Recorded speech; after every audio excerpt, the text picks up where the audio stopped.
Apple and ice cream. Okay. Whoops. Ice cream. Apple. Okay, ingat kayo sa paggamit ng kutsilyo.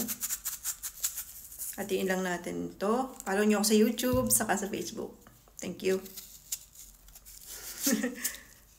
Ganyan lang. Paghati natin itong apple, hugasan nyo muna bago nyo kainin. Ito yung ating ice cream. Ang nag-comment ay si Apple. Yung name niya Apple din. Natawa ko doon. Hi, Apple! Yung anak ko ay nasa kindergarten.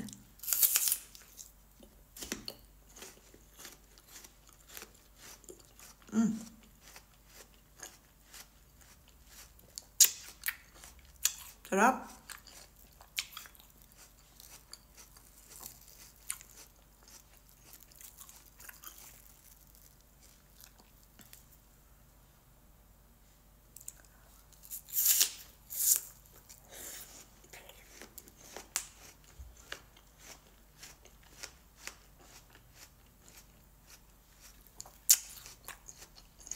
Parang ang tabang ng apple.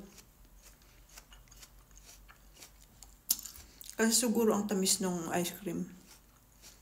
Kaya tumabang ng apple.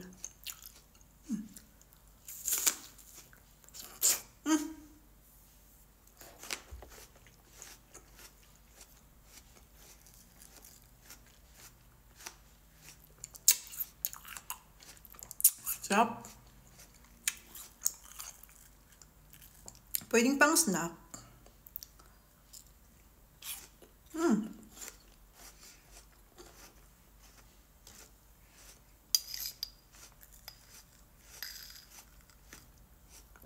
Huwag niyong gayahin.